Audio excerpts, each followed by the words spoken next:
क्या कभी सोचा है कि माउंट एवरेस्ट जैसी विशाल चोटी की ऊंचाई या फिर पृथ्वी से चांद की दूरी ये सब कैसे नापी गई होगी? क्या कोई सच में इतना बड़ा फीता लेकर गया होगा? जाहिर है नहीं। इसका जवाब गणित के एक बहुत ही दिलचस्प सिद्धांत में छुपा है। समरूपता यानी सिमिलैरिटी। आज की इस विशेष चर्चा में हम एनसीईआरटी सुनो समझो के बेहतरीन नोट्स को अपना गाइड बनाकर कक्षा 10 के गणित के अध्याय 6 त्रिभुज की गहराई में उतरेंगे। और हाँ, ये चैप्टर 2026 की बोर्ड परीक्षा के लिए बहुत ज़्यादा ज़रूरी है और हमारी कोशिश रहेगी कि इसे सबके लिए एकदम मक्खन जैसा आसान बना दें। चलिए इसे खोलकर समझते हैं। बिल्कुल। और ये विषय सिर्फ परीक्षा में नंबर लाने के लिए नहीं है। ये असल में दुनिया को देखने का एक नया नजरिया देता है। ये समझाता है कि गणित सिर्फ किताबों में नहीं है, बल्कि हमारे चारों ओर की दुनिया को नापने, समझने और बनाने में कैसे मदद करता है। तो आज का हमारा लक्ष्य है समरूप आकृतियों के पीछे छिपे इन नियमों को समझना, खासकर त्रिभुजों के बारे में। तो फिर चलिए सबसे बुनियादी सवाल से शुरू करते हैं। कक्षा 9 में हमने सर्वांग समता मतलब कॉन्ग्रुएंस के बारे में खूब पढ़ा था। अब एक नया शब्द आ गया है, समरूपता यानी सिमिलैरिटी। सुनने में तो ये दोनों एक जैसे लगते हैं। क्या इनमें कोई फर्क है? ये आपने बहुत अच्छा सवाल पूछा और यहीं से इस पूरे अध्याय की नींव बनती है। चलिए पहले सर्वांग समता को याद करते हैं। सर्वांग सम आकृतियां वो होती हैं जिनका आकार मतलब शेप और आमाप मतलब साइज दोनों, मैं दोहराती हूं, दोनों बिल्कुल एक समान हो। जैसे आपके हाथों की हथेलियां या एक ही पैकेट से निकले 2 बिस्कुट। अगर आप एक को दूसरे के ऊपर रखें तो उसे वो पूरी तरह से ढक लेगा। वो एक दूसरे की एकदम सटीक फोटोकॉपी होते हैं। ठीक है, यानी हूबहू एक जैसे, कोई भी फर्क नहीं। पर समरूपता इससे अलग कैसे है? यहीं पर मजा है। समरूप आकृतियों में आकार तो एक जैसा होता है, पर उनका आमाप यानी साइज वो अलग अलग हो सकता है। सोचिए, सभी वृत्त यानी सर्कल्स समरूप होते हैं। एक छोटी सी चूड़ी और एक बड़ा सा साइकिल का पहिया। हाँ, दोनों का आकार गोल ही है, पर साइज में जमीन आसमान का फर्क है। इसी तरह दुनिया के सारे वर्ग यानी स्क्वायर्स और सारे समबाहु त्रिभुज इक्विलैटरल ट्रायंगल्स वो भी हमेशा समरूप होते हैं। अरे तो इसका मतलब मेरे फोन का जो जूम फंक्शन है वो असल में समरूपता के सिद्धांत पर ही काम कर रहा है। जब मैं किसी फोटो को पिंच टू जूम करता हूं तो मैं असल में उसकी एक बड़ी समरूप आकृति बना रहा होता हूं। आज तक मैंने इस तरह सोचा ही नहीं। ताजमहल की एक छोटी तस्वीर और उसी की एक बड़ी तस्वीर, दोनों समरूप है। आपने बिल्कुल सही नस पकड़ी है। ये एकदम सटीक उदाहरण है। तो अब मैं आपसे एक सवाल पूछती हूँ, क्या हम ये कह सकते हैं कि सभी सर्वांगसम आकृतियां समरूप भी होती हैं? अगर 2 आकृतियां सर्वांगसम है तो उनका आकार और आमाप दोनों एक जैसे हैं, और समरूप होने के लिए तो सिर्फ आकार का एक जैसा होना जरूरी है। तो हाँ, शर्त तो पूरी हो रही है। तो सभी सर्वांगसम आकृतियां समरूप होनी चाहिए। एकदम सही। लेकिन क्या इसका उल्टा भी सच है? क्या सभी समरूप आकृतियां सर्वांगसम भी होती हैं? तो सभी सर्वांगसम आकृतियां समरूप हैं, लेकिन सभी समरूप सर्वांगसम नहीं। मैं हमेशा इसमें उलझ जाता हूं। चलिए ताजमहल वाले उदाहरण पर वापस चलते हैं। उसकी छोटी और बड़ी तस्वीर समरूप हैं, पर सर्वांगसम क्यों नहीं है? जरा ठीक से बताइए। क्योंकि सर्वांगसम होने की पहली और आखिरी शर्त है कि साइज भी हूबहू एक जैसा होना चाहिए। ताजमहल की छोटी तस्वीर को अगर आप बड़ी तस्वीर पर रखेंगे तो वो उसे पूरी तरह से ढकेगी नहीं। उनका आकार, शेप तो एक जैसा है, दोनों में ताजमहल ही दिखेगा, लेकिन आमाप यानी साइज वो अलग है। इसलिए वे समरूप तो हैं, पर सर्वांगसम नहीं। सभी सर्वांगसम आकृतियां समरूप होती हैं, लेकिन सभी समरूप आकृतियों का सर्वांगसम होना जरूरी नहीं है। ये इस चैप्टर का पहला और सबसे महत्वपूर्ण नियम है। ठीक है, ये अंतर अब दिमाग में बैठ गया है। लेकिन सिर्फ देखने से तो हम हमेशा अंदाजा नहीं लगा सकते। गणित में तो सबूत चाहिए होता है। तो हम गणितीय रूप से कैसे तय करते हैं कि 2 बहुभुज, मान लीजिए 2 चतुर्भुज, वो समरूप हैं या नहीं? बिल्कुल, सिर्फ देखने से कई बार धोखा हो सकता है। किसी भी 2 बहुभुजों के समरूप होने के लिए गणित हमें 2 सुनहरे नियम देता है और दोनों का एक साथ पूरा होना अनिवार्य है। और वो 2 नियम क्या है? पहला, उनके संगत कोण बराबर होने चाहिए, यानी corresponding angles must be equal. और दूसरा, उनके संगत भुजाओं का अनुपात एक समान होना चाहिए, यानी corresponding sides must be in the same ratio. एक मिनट, मुझे ये अनुपात वाली बात थोड़ी और समझनी है। मान लीजिए मेरे पास 2 आयत हैं, एक की भुजाएं हैं 2 सेंटीमीटर और 4 सेंटीमीटर। दूसरी की है 4 सेंटीमीटर और 8 सेंटीमीटर। यहाँ तो अनुपात 2/4 और 4/8 बराबर हैं और दोनों के कोण भी 90 डिग्री हैं, तो ये समरूप हुए।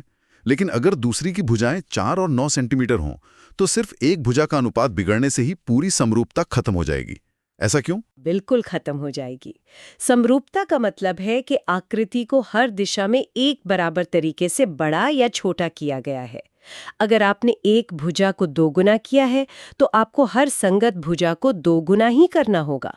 अगर एक भी भुजा का अनुपात बिगड़ा तो आकृति का जो मूल आकार है उसका लुक ही बदल जाएगा। वो थोड़ी खींची हुई या दबी हुई लगने लगेगी, फिर वो समरूप नहीं रहेगी। अच्छा, तो दोनों शर्तें एक साथ पूरी होनी चाहिए। चलिए एनसीईआरटी सुनो समझो के नोट्स वाला उदाहरण लेते हैं।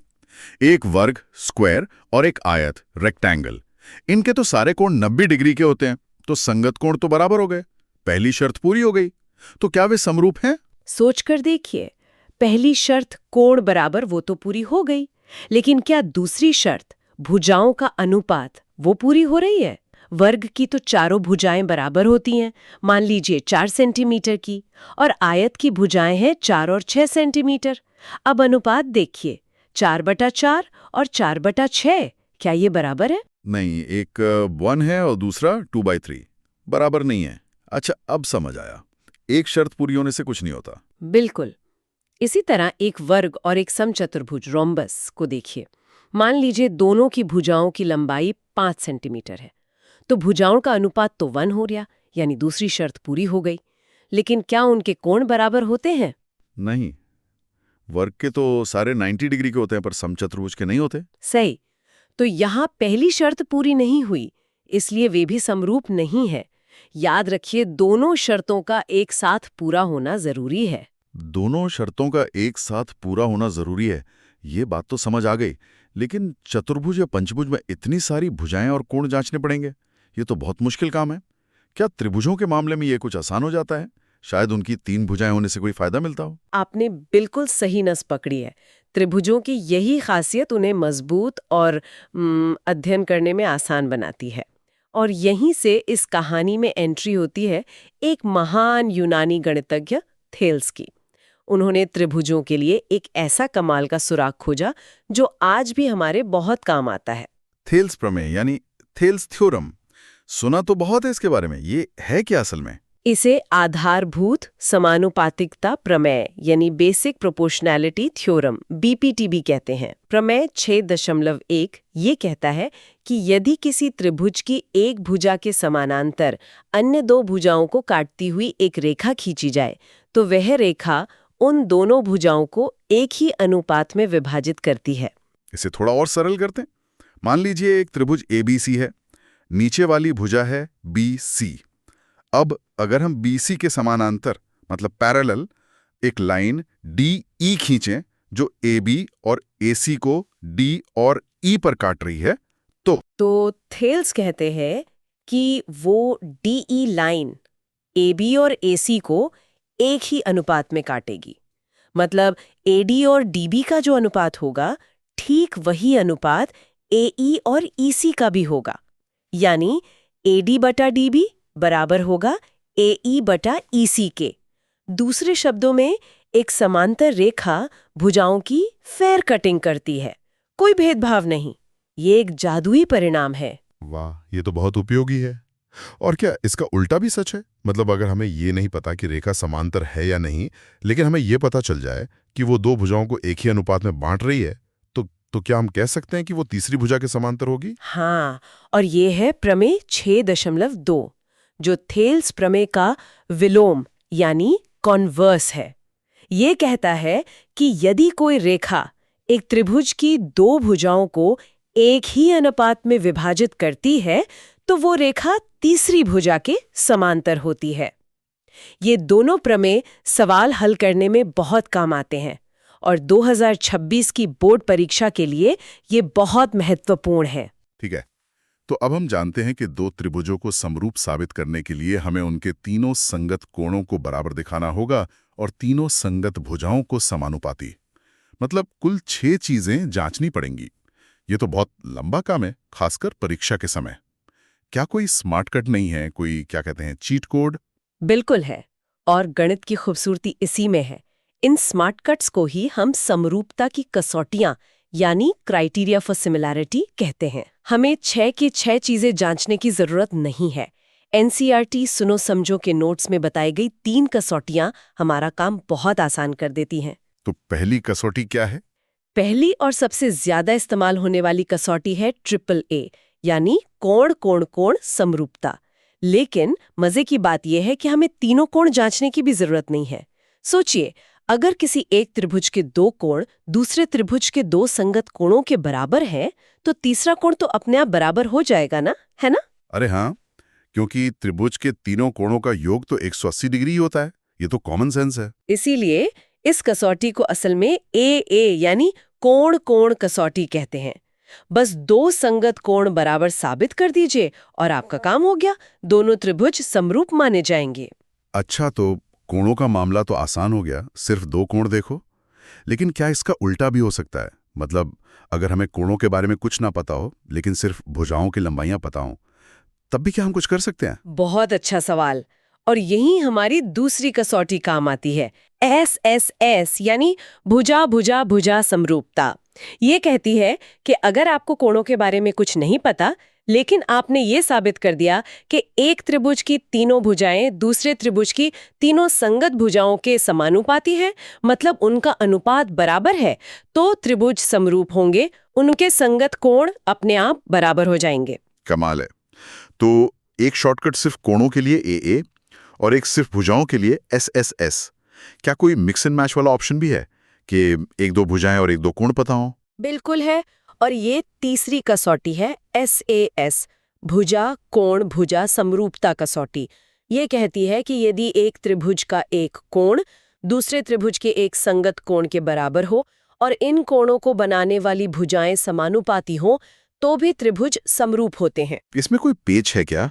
मतलब कोई भी एक कोण और कोई भी 2 भुजाएं? नहीं, यहीं पर ध्यान देना है। कोण हमेशा उन 2 भुजाओं के बीच वाला इंक्लूडेड एंगल ही होना चाहिए जिनका अनुपात हम ले रहे हैं। मुझे याद है स्कूल में एक दोस्त ने मजाक में कहा था कि ये दोस्त दुश्मन दोस्त जैसा है। हाँ, 2 भुजाएं यानी दोस्त और उनके बीच का कोण यानी दुश्मन। अगर कोण बीच का नहीं है तो बात नहीं बनेगी। ये याद रखने का एक मजेदार तरीका है। वाह!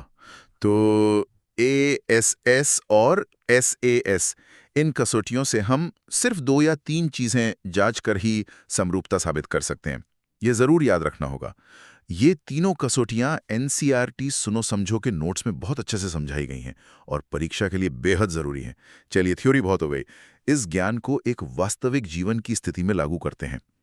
NCERT सुनो समझो के नोट्स में एक बहुत अच्छा उदाहरण है। 90 सेंटीमीटर लंबी एक लड़की एक खंबे से, जिस पर बल्ब लगा है, दूर जा रही है। हमें उसकी परछाई की लंबाई पता करनी है। चलिए, इसे मिलकर हल करते हैं। यह समरूपता का एक बेहतरीन व्यवहारिक उदाहरण है। चलिए इसे दिमाग में चित्रित करते हैं। एक सीधा खंबा है AB, जिसके ऊपर A बिंदु पर बल्ब लगा है। जमीन पर कुछ दूर एक लड़की CD सीधी खड़ी है। बल्ब की रोशनी से लड़की की एक परछाई जमीन पर बनेगी। मान लीजिए वहां DE है। ठीक है, मैं कल्पना कर पा रहा हूं। तो यहां पर त्रिभुज कहां बन रहा है? ध्यान से देखिए, यहाँ 2 समकोण त्रिभुज बन रहे हैं। एक बड़ा त्रिभुज ABE जो खंभे AB और जमीन पर बनी कुल परछाई BE से बन रहा है। अच्छा। और एक छोटा त्रिभुज CDE जो लड़की CD और उसकी अपनी परछाई DE से बन रहा है।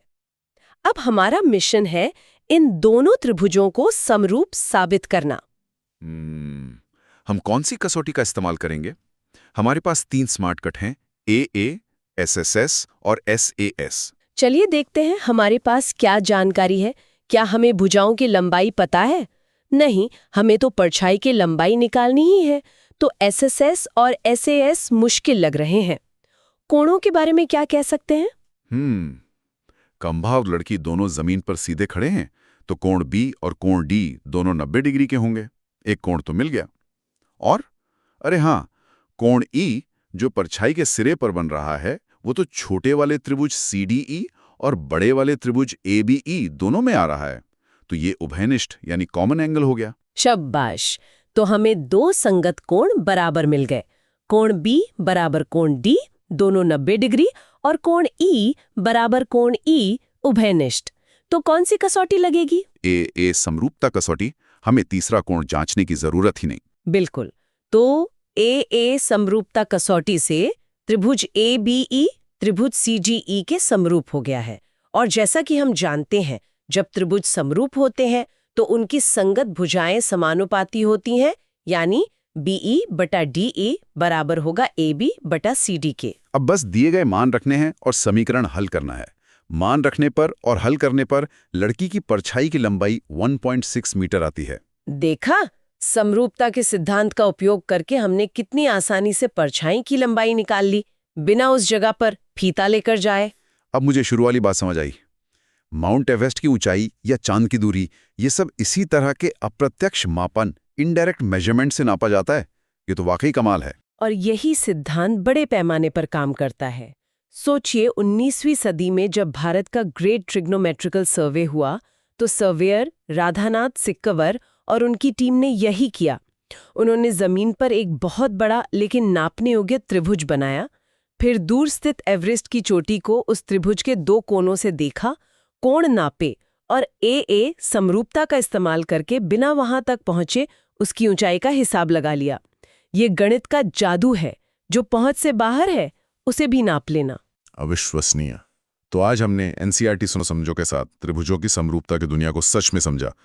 हमने सीखा कि समरूप और सर्वांगसम में क्या अंतर है, समरूपता के दो सुनहरे नेम क्या हैं, फेल्स प्रमेय और उसका विलोम क्या कहता है, और सबसे जरूरी त्रिभुजों की समरूपता के 3 स्मार्ट कट AA, SSS और SAS। बिल्कुल। इन अवधारणाओं को अच्छी तरह से दोहराना और इन पर आधारित प्रश्नों का अभ्यास करना 2026 की बोर्ड परीक्षा के लिए बहुत जरूरी है। जाते जाते दिमाग के लिए एक सवाल छोड़ जाती हूँ। जरूर बताइए। हमने आज 3 मुख्य कसौटियों की बात की, लेकिन क्या समकोण त्रिभुजों, राइट एंगल्ड ट्रायंगल्स के लिए समरूपता की कोई खास और भी तेज कसौटी हो सकती है? NCERT सुनो समझो के नोट्स में एक RHS समरूपता कसौटी का जिक्र है। ये सोचने वाली बात है कि ये कैसे काम करती होगी और ये SSS या SAS से किस तरह अलग है। इसे खुद से खोजने का प्रयास करें। एक बेहतरीन सवाल।